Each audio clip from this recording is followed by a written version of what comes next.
ជំរាបសួរមិត្តភក្តិបងប្អូនទាំងអស់គ្នាថ្ងៃនេះខ្ញុំនឹងឆ្លើយសំណួរទៅនឹង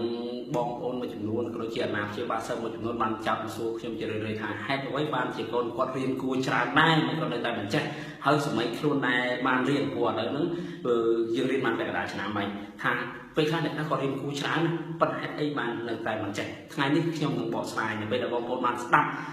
ការបកស្រាយរបស់ខ្ញុំបងប្អូននឹងយល់ហើយខ្ញុំនឹងផ្ដល់ដំណោះស្រាយទៀតថាតើធ្វើម៉េចបានតែរៀនគួរឲ្យចេះទៀតតាមពិតទៅមនុស្សយើងចេះមិនចេះគឺដោយសារខ្លួនយើងឯងយើងតែងតែច្រឡំថាដោយសារខ្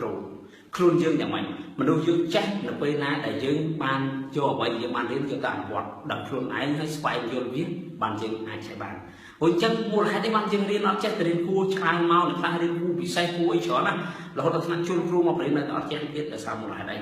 មូលហេតុដែលនាំមករៀនអត់ចេះនេះគឺដោយសារតែខ្វះការអនុវត្តយើងអត់ដែលរៀនខ្លួនឯងទេយើងពីចិត្តយើងទៅរៀនមួយគ្រូមិនយើងអ្នករៀននេះគឺគ្រូអ្នករៀនពួកគ្រូគាត់ដាក់លំហាត់ខ្លួនគាត់ស្រាយដល់ខ្លួនគាត់ព្រោះយើងខ្លួនយើងទៅមើលយើងរៀនមើលយល់ទេយើងរៀនមើលប៉ុន្តែនៅពេលប្រឡងគេអត់ប្រឡងចេញមើលទេគេប្រឡងចេញសរសេរអញ្ចឹងទៅដល់ពេលយើងប្រឡងយើងធ្វើអត់កើតទេព្រោះពេលរៀនយើងរៀនមើលយើងហាត់មើលគ្រូនឹងជួនកាលមើលគ្រូយល់ជួនកាលមើលគ្រូអត់យល់ប៉ុន្តែយើងអត់ដឹងយើងអត់បានយកមកអនុវត្តធ្វើសារមើលថាយើងធ្វើខាតអីអត់ទេដល់ពេលប្រឡងគេមិនឲ្យយើងមើលណាមើលចម្លើយយើងខុសត្រូវណាមើលទៅយល់ណាគេអត់មានអញ្ចឹងគេមិនឲ្យយើងមើលយល់ឡើងយល់ទេគេឲ្យយើងដោះស្រាយលំហាត់គេអត់ឲ្យយើងស្រាយប៉ុន្តែដល់ពេលយើងរៀនយើងអត់បានស្រាយខ្លួនឯងទេពួកសិស្សមួយចំនួនធំអត់មានទម្លាប់រៀនហើយយកមកអនុវត្តនៅផ្ទះទេដោយសារតែអត់បានអនុវត្តនៅផ្ទះបានជាអត់ចេះកាលណាតែយើងអត់បានធ្វើយើងភ្លេចទេយើងភ្លេចត្បិតតែគ្រូគាត់ខែបញ្យល់មិនដល់យើងយល់តែពេលហ្នឹងឯងយល់ហើយតែពេលមកផ្ទះយើងភ្លេចអត់ព្រោះយើងអត់បានធ្វើឡើងវិញអាហ្នឹងជាមូលហេតុដែលសិស្សរៀនគួរច្រើនប៉ុណ្ណាក៏នៅតែអត់ចេះដែរបងប្អូនបើជាបងប្អូនសង្កេតមើលខ្លួនឯងមើលតើអ្នកដែលរៀនដូចខ្លួនឯងដែលរៀនអត់ចេះមកផ្ទះវិញដែរធ្វើ homework អត់ដែរធ្វើលំហាត់សារឡើងវិញអត់ដែរទេអ្នកខ្លះទៀតមើលគ្រូអត់យល់ទេអត់សួរទៀតអញ្ចឹងដល់ពេលយើងរឿងអីថារឿងវាមិនចម្លែកទេដែរអត់ចេះនោះប៉ុន្តែសួរមិនតែមិនចេះដើម្បីយើងចេះយើងបដូរមកចន្ទបដូររបៀបខ្ញុំគឺយើងរៀនអនុវត្តមានន័យថាគ្រូបរៀនហើយយើងអនុវត្តខ្លួនយើងគ្រូគ្រាន់តែបង្ហាញផ្លូវឲ្យយើងដឹងថាដោះស្រាយតាមអញ្ចឹងហេតុផលវាអញ្ចឹងប៉ុន្តែចេះមិនចេះលើយើងក្នុងការស្រាយបញ្ជាក់វាដល់ខ្លួនឯងកាលណាតែយើងស្រាយយើងកើតចម្ងល់យើ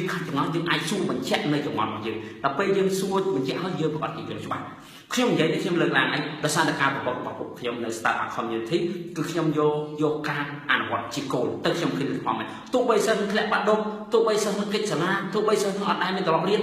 ឆ្លងកាត់នេះយ៉ាងយូរ3ខែគឺផ្លាស់ប្ដូរគឺអាចចេះអាចយល់បានចេះទៅអាចស្វែងរកបានដោយសារអីមកអនុវត្តអានឹងចឹងខ្ញុំនិយាយថាមកពីអនុវត្តទេមិនថាអ្នកនឹងល្ងងជាងអ្នកនេះឆ្លាតជាងអីអានឹងកត្តាគ្រូបានយើងមកផ្នែកទេប៉ុន្តែការអនុវត្តគឺធំបំផុតបើសិនបើសិនណាអនុវត្តច្រើនសិនប្រកាសជាចេះច្រើនជាងអ្នកនឹងឆ្លាតមិនក្រោយបើសិនជាអត់បានអនុវត្តទេគឺអត់ចេះពួកយើងរៀនដឹងស្អីថាគាត់អត់ប្រាប់យើងអត់បានធ្វើជាក់ស្ដែងយើងអត់យល់ទេឥឡូវខ្ញុំឧទាហរណ៍មួយទៀតឲ្យដើម្បីបងប្អូនងាយយល់ជាពិសេសបើសិនជាបងប្អូនអ្នកដែលនៅខេត្តឡើងមកពេញយល់ច្បាស់ឬក៏ទៅកន្លែងណាដែលខ្លួនឯងស្គាល់នៅពេលដែលយើងជិះពីក្រោយគេដុបយើងអត់សូវចំណាំផ្លូវទេប៉ុន្តែបើសិនជាយើងធ្វើតកង់កាន់ចង្កូតដល់ខ្លួនឯងយើងងាយនឹងចំណាំផ្លូវជាងដោយសារហេតុអីដូចគ្នាដែរនៅពេលដែលយើងជិះពីក្រោយយើងមើលយើងអត់បានប្រើញៀនខ្លាំងក្នុងការចាប់អារម្មណ៍ទេប៉ុន្តែនៅពេលដែលយើងជិះម៉ូតូដល់ខ្លួនឯងវិញយើងត្រូវខំប្រឹងចំណាំខ្លាំងដើម្បីក្នុងការចាំរកផ្លូវទៅណាមួយចឹងដូចគ្នាដែរនៅពេលដែលគ្រូបញ្យល់យើងបានត្រូវដឹងថាអូអានឹងចឹង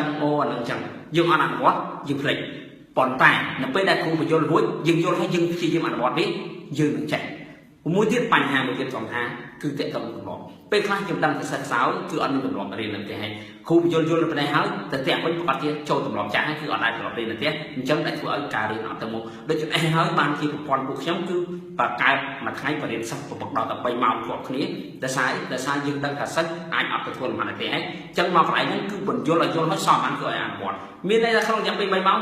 បញ្យល់យ៉ាងច្រើនកន្លះម៉ោងសល់2ម៉ោងកន្លះគឺអង្គុយធ្វើលំហាត់ចំណេញធ្វើអ្វីដែលបានរៀននៅថ្ងៃហ្នឹងឲ្យចេះឲ្យចាំឲ្យយល់